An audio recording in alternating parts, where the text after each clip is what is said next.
اللہ تعالیٰ نے قرآن مجید میں فرمایا ہے کہ انا اعطیناک الکوثر، اے محبوب علیہ السلام ہم نے آپ کو خیر کثیر عطا فرما دی۔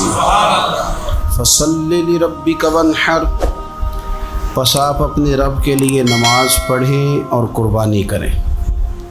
ان شانئک ھو الابتر، بے شک آپ کا دشمن ہی بے نام و نشان ہے۔ اللہ تعالیٰ نے نبی پاک صلی اللہ تعالیٰ علیہ وسلم کو حضرت سیدہ خدیجۃ الکبریٰ رضی اللہ تعالیٰ عنہا کے بطن اطہر سے 6 اولادیں عطا فرمائیں۔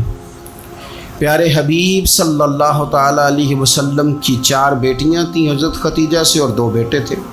اللہ تبارک و تعالیٰ کی حکمت کاملہ کی حضور کے دونوں بیٹے وصال فرما گئے۔ آپ کے جب دوسرے صاحبزادے کا وصال ہوا تو قریش مکہ کفار انہوں نے نبی پاک صلی اللہ تعالیٰ علیہ وسلم کے ساتھ معاذ اللہ اپنے بغض اور عداوت کا بڑا کھل کے اظہار کیا۔ کل تک یہ لوگ صادق اور امین کہہ رہے تھے، اور آج جب ان کو دعوت دین دی ہے تو ان کی دعوتیں باہر آنے لگی ہیں۔ ان کی چونکہ عداوت تھی، بغض تھا، تو حضور کے دوسرے صاحبزادے جب وصال فرما گئے تو کہنے لگے کہ معاذ اللہ اب تو یہ ابتر ہو گئے، بیٹا ہی کوئی نہیں۔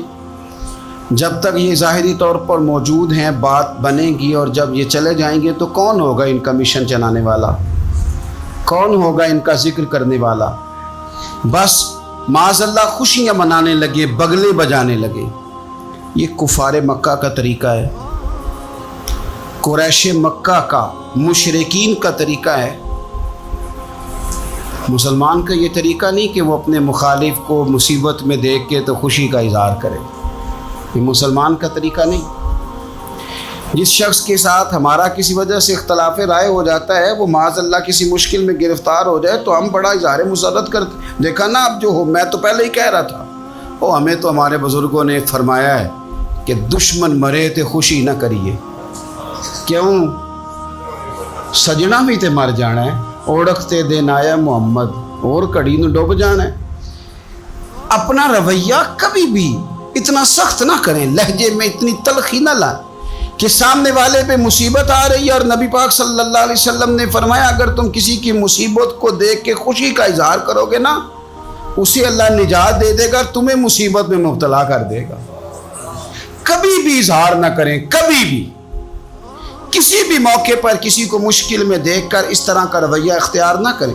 بہت سارے لوگ بغلے بجاتے ہیں، خوشی کا اظہار کرتے ہیں، دیکھا نا فلانا الجھ گیا۔ یہ تو طریقہ مشرکین مکہ کا ہے، کفار کا طریقہ ہے یہ۔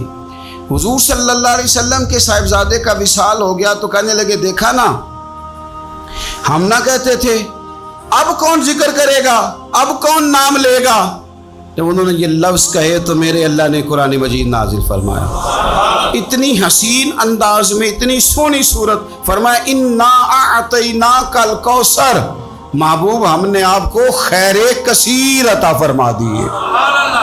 یہ کوثر سے کیا مراد ہے؟ ایک تو کوثر سے مراد ہے وہ جام کوثر، وہ جنت کی نہر جس کی تیاری کستوری سے کی گئی، سونے جواہرات سے جس کو سجایا سنوارا گیا، جس کے پاس پیالے اس طرح پڑے ہوں گے، اتنے پیالے ہوں گے جس طرح آسمان پہ تارے چمکتے ہیں، اور پیاسی امت جائے گی تو حضور جام بھر بھر کے انہیں پلائیں گے۔ ایک تو کوثر سے مراد وہ حوض کوثر، جام کوثر، اور ایک کوثر سے مراد دین اسلام۔ مفسرین فرماتے ہیں کوثر سے مراد قرآن پاک، کوثر سے مراد اس امت کو دیے گئے وہ احکام کہ جو کرنے میں آسان ہے اور اجر ان کا زیادہ ہے۔ کوثر سے مراد نبی پاک کے معجزات، اسی کوثر سے مراد رب فرماتے حبیب انا اعطیناک الکوثر، جس طرح کی اولاد آپ کو دی ہے کسی کو نہیں دی۔ آپ کی بیٹیاں، آپ کے نواسے، آپ کے شہزادے، انا اعطیناک الکوثر۔ کیا شان ہے سیدہ زینب کی، کیا شان ہے حضرت رقیہ کی، کیا شان ہے ام کلثوم کی، سیدہ طیبہ طاہرہ ام کلثوم کی، کیا شان ہے سیدہ فاطمہ الزہرا کی، کیا مقام ہے مولا علی شیر خدا، کیا رتبہ ہے امام حسن کا، کیا مقام دیا ہے اللہ نے امام علی مقام امام حسین کو۔ ایک کوثر سے مراد حضور کی اولاد۔ مفسرین فرماتے ہیں کوثر سے مراد رب فرماتا ہے محبوب جس طرح کے صحابہ آپ کو دیے ہیں نا، دنیا ڈھونڈے گی بھی تو صدیق اکبر جیسا نہیں ملے گا، زمانہ تلاش بھی کرے تو فاروق اعظم جیسا پا نہ سکے، حضرت عثمان غنی کی مثال دوبارہ نہ ملے گی، اور قیامت تک میدان بھی سجیں گے، جنگیں بھی ہوں گی، لیکن چرچے اور تذکرے مولا علی شیر خدا کی تلوار کے کیے جائیں گے۔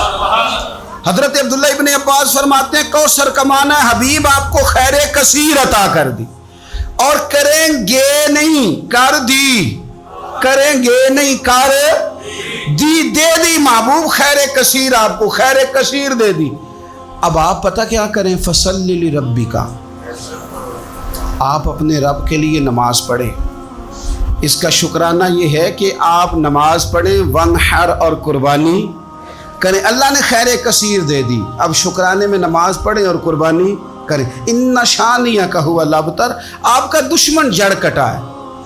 ابتر عربی میں اس جانور کو بھی کہتے ہیں جس کی دم کٹی ہوئی ہو، آپ کا دشمن دم کٹا ہے۔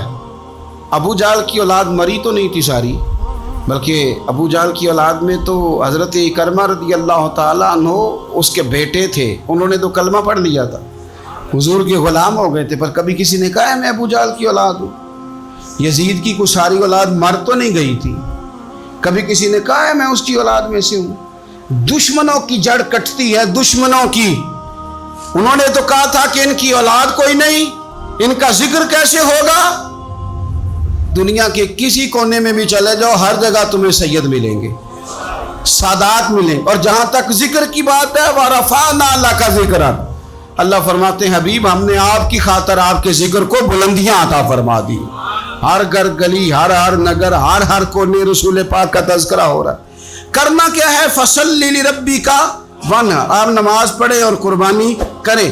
قرآن پاک کی آیت بتاتی ہے کہ فَصَلِّ لِرَبِّكَ وَانْحَرْ، پہلے نماز ہے پھر قربانی ہے، یعنی عید والے دن پہلے نماز پڑھیں گے پھر قربانی کریں گے۔ عید سے پہلے قربانی کیوں نہیں کہ اللہ نے پہلے ذکر ہی نماز کا کیا ہے، قربانی کا ذکر ہی بعد میں، پہلے نماز پھر قربانی۔ قربانی شکرانے میں کریں۔ میرے عزیز، اللہ کے حبیب صلی اللہ علیہ وسلم نے نا اسی لیے بڑے ذوق کے ساتھ قربانی کا درس دیا تھا۔ وجہ اس کی پتہ کیا ہے؟ اسلام کہتا ہے کہ امیر بندے اکیلے خوشی نہ مناؤ، بلکہ غریبوں کو شامل کرو خوشیوں میں۔ چھوٹی عید کا موقع آیا تو فطرانہ رکھ دیا ساتھ، کرو نا خوشی، تو کھلاؤ غریبوں کو بھی، دو ان کو بھی۔ ہمارے ہاں تو فطرانہ نہیں، زکوٰۃ بھی اکثر لوگ رمضان میں ہی دیتے ہیں، اس کو بھی ساتھ شامل کر لیا گیا۔ آپ کے ہاں گھر میں بیٹا پیدا ہوا تو کہا عقیقہ کر لو، رشتہ داروں کو کھلاؤ، دوستوں کو کھلاؤ، غریبوں کو کھلاؤ۔ اگر آپ نے نکاح کیا تو کہا ولیمہ ضرور کرنا، خوشیوں میں دوسروں کو شریک کرو۔ حضور صلی اللہ تعالیٰ علیہ وسلم نے فرمایا ولیمہ ضرور کرنا، چاہے بکری کا بچہ ہی ذبح کر لو، ولیمہ ضرور کرو، دوستوں کو لوگوں کو شامل کرو۔ بڑی عید آ گئی تو فرمایا عید بھی پڑھو اور قربانی بھی کرو، لوگوں کو اپنی خوشیوں میں شامل کرو، رشتہ داروں کو بھی دو، دوستوں کو بھی دو، اپنوں کو بھی دو، اور غرباء کو بھی شامل کرو۔ ہم نے پتہ کیا کیا ہے، آہستہ آہستہ کر کے جیسے جیسے دولت زیادہ آئی لوگوں کے پاس، ان کے خرچے بڑھ گئے، ہمارے اخراجات زیادہ ہو گئے، پھر ہم بند ہو کے رہ گئے اپنے آپ میں۔ غریب بھی اپنی غریبی میں بند ہے، اسے بھی اگر کوئی چیز میسر آتی ہے تو وہ اکیلا قبضہ کرنا چاہتا ہے، معذرت کے ساتھ، ناراض نہیں ہونا، وہ بھی اپنی جگہ بند ہے، بانٹ کے نہیں دیتا۔ اگر غریب بھی تھوڑا تھوڑا بانٹے، دائیں بائیں دیکھے، تو پھر تو میرے رسول پاک کا وہ فرمان بھی بڑا خوبصورت ہے کہ حضور نے فرمایا کہ گوشت پکاؤ تو شوربہ زیادہ کر لو، چلو پڑوسیوں کو بھی شامل کر لو۔ تو غریب بھی اگر شوربہ زیادہ کر لے تو وہ بھی اس معاملے میں تو آگے۔ امیر نے کیا کیا ہے، امیر نے دوستیاں بھی امیروں سے لگا لی، تعلقات بھی امیروں سے بنا لیے، اینک بھی امیری کی لگا لی، اسے نظر ہی کچھ نہیں آتا۔ آپ صدقات کریں، خیرات کریں، میرے نبی پاک صلی اللہ تعالی علیہ وسلم حضور فرماتے ہیں جب تم صدقہ دیتے ہو نا اللہ تبارک و تعالیٰ بے نیاز ہے ہر چیز سے، لیکن جب تم صدقہ دیتے ہو تو اللہ تعالیٰ اپنے دائیں دست قدرت میں تمہارا صدقہ لیتا ہے۔ اللہ ہاتھوں سے پاک ہے، جو اس کی شان کے لائق، اللہ اپنے دست قدرت میں تمہارا صدقہ لے لیتا ہے۔ اور فرمایا جس طرح تم اپنے گھر میں بچڑا پالتے ہو نا، اس طرح رب تمہارے صدقے کو پالتا ہے، تمہارے صدقے کو اللہ پالتا ہے۔ شارحین حدیث کہتے ہیں یہ پلا ہوا صدقہ ملے گا تمہیں قیامت والے دن، اور یہ صدقہ دینے سے آپ طاقتور ہو جائیں گے، غریب کی مدد کرنے سے طاقتور ہو جائیں گے، آپ مضبوط ہو جائیں گے، آپ جرری ہو جائیں گے، دلیر ہو جائیں گے۔ آپ چھپا کے صدقہ کر کے تو دیکھیں، روح طاقتور ہوگی، دل طاقتور ہوگا، سینہ طاقتور ہوگا، آپ کے مزاج میں روشنی آئے گی۔ کسی غریب بہن بھائی کو دے کے تو دیکھیں تو صحیح، جب اس کے آنسو بہتے ہیں تو یوں لگتا ہے کہ ان ایک ایک آنسوؤں کے قطرے میں 1 کروڑ دعا شامل ہے۔ یہ کام کریں تو صحیح، پر ہمیں بھولتا جا رہا۔ گاؤں سے آ کر پڑھنے والے بھول ہی گئے کس کی ماں نے کتنا زیور بیچا تھا، بھولتا جا رہا ہے۔ میرے نبی پاک صلی اللہ تعالی علیہ وعلا آلہ وصحبہ وبارک وسلم، حضور نبی پاک صلی اللہ تعالی علیہ وسلم فرماتے ہیں زمین اللہ نے پیدا کی تو زمین ہلنے لگی، اللہ تعالیٰ نے میخیں بنا کے، قلعے بنا کے پہاڑ زمین کے اندر لگائے، پیوست کی۔ فرشتوں کو بڑا تعجب ہوا کہ شاید سب سے طاقتور مخلوق ہی پہاڑ ہے۔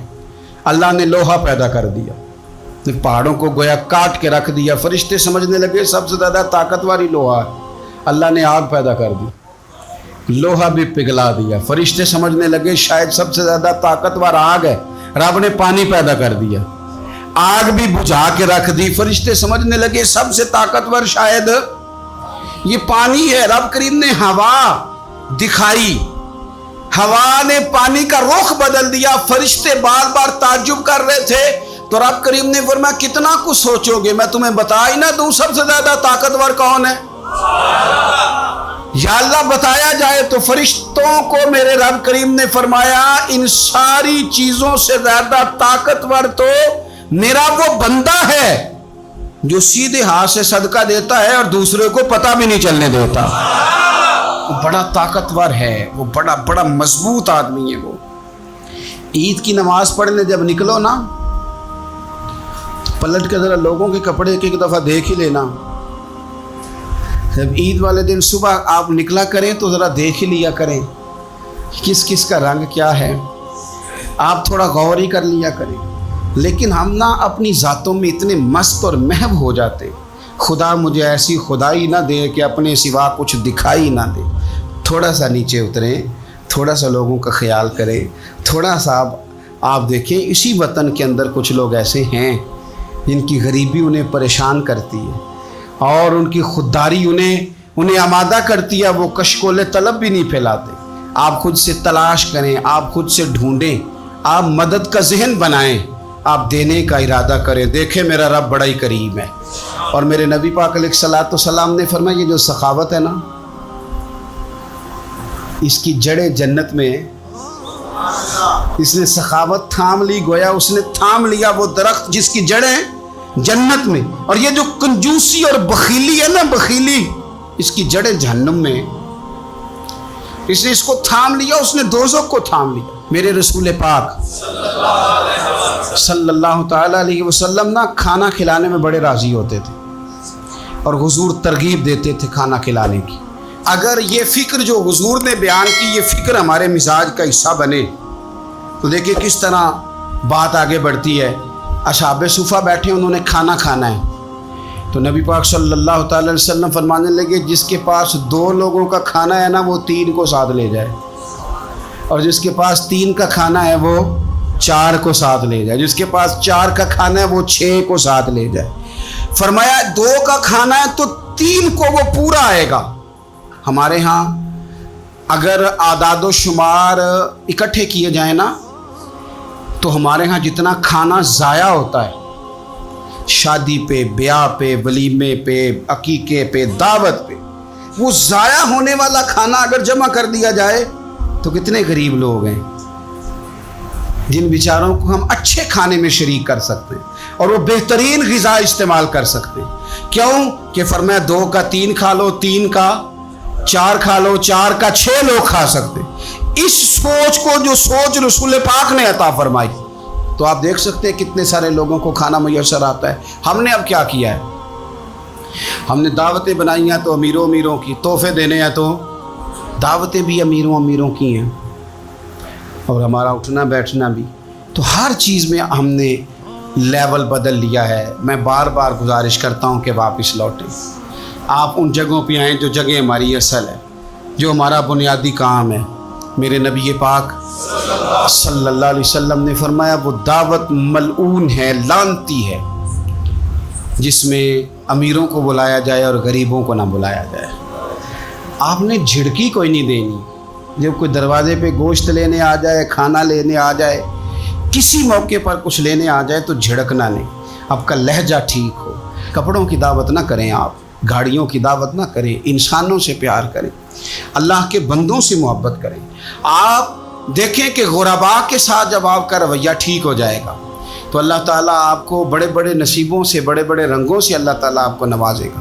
میرے نبی کریم صلی اللہ تعالیٰ علیہ وسلم سے ابو جہل نے، ابو لہب نے مطالبہ کیا تھا کہ ہم آپ کے ساتھ بیٹھنا چاہتے ہیں، پر جب بھی آتے ہیں یہاں بلال حبشی بیٹھے ہوتے ہیں، صہیب رومی بیٹھے ہوتے ہیں، یہ غریب لوگ بیٹھے ہوتے ہیں، تو ہمارے سٹیٹس کے لوگ بیٹھیں گے تو پھر ہم آئیں گے، ورنہ نہیں آئیں گے۔ رب رسول کا فیصلہ کیا آیا، فرمایا تم نے بیٹھنا ہے تو بیٹھو، نہیں بیٹھنا تو نہ بیٹھو، بلال یہیں بیٹھے رہیں گے، صہیب یہیں بیٹھے رہیں گے، عمار بن یاسر یہیں بیٹھیں گے، سلمان فارسی یہیں بیٹھیں گے، غرباء اسی مقام پہ رہیں گے، ان کو اٹھایا نہیں جائے۔ تو آپ یہ عید کا جو موقع ہے، چھوٹی ہو یا بڑی ہو، اس کے بعد جتنے مواقع ہیں، اپنے غرباء کو نہ بھولیں۔ اور آپ کو پتہ ہے رشتہ دار سے صلہ رحمی کریں تو ڈبل ثواب ملتا ہے۔ اگر رشتہ دار غریب ہو تو ایک غریب کو دینے کا، ایک رشتہ نبھانے کا ڈبل اجر ملتا ہے۔ ہمارے اپنوں میں، بہن بھائیوں میں چونکہ چھوٹی چھوٹی باتوں سے ناراضگی ہو جاتی ہے، اور وہ چھوٹی چھوٹی باتیں پھر اختلاف کا سبب بن جاتی ہیں۔ ان چھوٹی باتوں سے ہم ایک عقیدے کا، نظریے کا کسی جگہ اختلاف ہو تو بات اور ہے، لیکن چھوٹے چھوٹے ویسے مسائل گھروں میں ہو جاتے ہیں تو ہم ان مسائل کی بنیاد پر اتنے دور ہو جاتے ہیں، اتنا وہ بد عقیدہ ہوا، نہ دین چھوڑ گیا، نہ کوئی اور مسئلہ ہوا، لیکن ہم نے اتنی دوریاں کر لیں کہ بہت سارے لوگ ہمارے دسترخوان سے کھا رہے ہیں، بہت سارے لوگ ہیں جو ہماری جیب سے پل رہے ہیں، پر ہمارے اپنے ہم سے دور ہو گئے، ان کو ہم قریب نہیں کرتے۔ تو بھائی جس سے بھی آپ کا لین دین بڑھے گا، کہیں نہ کہیں تو کمزوری ہو ہی جائے گی۔ اپنوں کو اپنوں سے دور نہ کریں، انہیں دیں، انہیں نوازیں، ان کا خیال کریں۔ میرے نبی پاک صلی اللہ تعالیٰ علیہ وسلم نے فرمایا جو چاہتا ہے رزق بھی زیادہ ہو، عمر بھی لمبی ہو، وہ اپنے رشتہ داروں سے اچھا سلوک کرے۔ عید کے موقع پہ جن لوگوں کی ہمیں بڑی ضرورت ہوتی ہے نا، ان میں ایک اہم کردار کسائی کا ہے۔ صرف کسائی کو نہیں جلدی ہوتی، ہمیں بھی جلدی ہوتی ہے کہ تو آ بھی جلدی اور اس کو بنا بھی جلدی۔ تو وہ کیا کر رہا ہوتا ہے، وہ ہمارا گوشت بھی بنا رہا ہوتا ہے اور ساتھ ساتھ فون بھی سن رہا ہوتا ہے، کہہ رہا ہوتا ہے 20 منٹ میں آیا، 40 منٹ میں آیا۔ ایک تو جھوٹ پہ جھوٹ، معاذ اللہ تعالیٰ، اور دوسرا اس جلدی میں نقصان کیا ہے، اس جلدی میں نقصان جانور کا ہے۔ جلدی سے اس کی کھال اتار دیں گے، بہت ساری جگہوں پہ جانور ٹھنڈا ہی نہیں ہوتا ہے پوری طرح، اور فٹافٹ کرتے ہیں لوگ۔ یہ صرف کسائی کا مسئلہ نہیں ہے، ہمارا بھی مسئلہ ہے، ہمیں بھی جلدی ہے۔ میرے نبی پاک علیہ السلام فرماتے ہیں تمہارا رب تمہیں ہر معاملے میں احسان کرنے کا حکم دیتا ہے۔ فرمایا جانور کو اچھے طریقے سے ذبح کرو، اسے آرام پہنچاؤ، اس کو سلیقے کے ساتھ۔ ایک شخص نے بکری کے اوپر اپنا پیر رکھا ہوا تھا اور ساتھ ہی چھری تیز کر رہا ہے، تو نبی پاک صلی اللہ تعالی علیہ وسلم نے فرمایا تم اسے 2 موتیں دینا چاہتے ہو، 2 دفعہ مارنا چاہتے ہو اس بکری کو، یعنی تم پہلے چھری کو تیز نہیں کر سکتے تھے، اچھے طریقے سے اس کو آپ۔ اور مہربانی فرمائیں اناڑی لوگ یہ کام نہ کریں، وہ جانوروں کو تکلیف دیتے، جانور اذیت میں آ جاتے ہیں۔ بالخصوص میں نے چند مقامات پہ اونٹ کو نہار کرنے والے لوگوں کو دیکھا ہے، انہوں بڑی زیادتی کی، جانور تکلیف میں آتے ہیں، بڑی بڑی دیر تکلیف میں رہتے ہیں۔ آپ تھوڑا سا، اسلام نے 3 دن رکھے ہیں پورے، پورے 3 دن رکھیں تو کس لیے رکھے ہیں کہ آپ آرام کے ساتھ سکون کے ساتھ اپنے جانور کو ذبح کریں، تو جلدی کا ہے اللہ تبارک و تعالی جو قربانی کرنے جا رہے ہیں ان کی قبول فرمائے، اور جو رہ گئے اس سال اللہ اگلے سال انہیں بڑی بڑی توفیق عطا فرمائے۔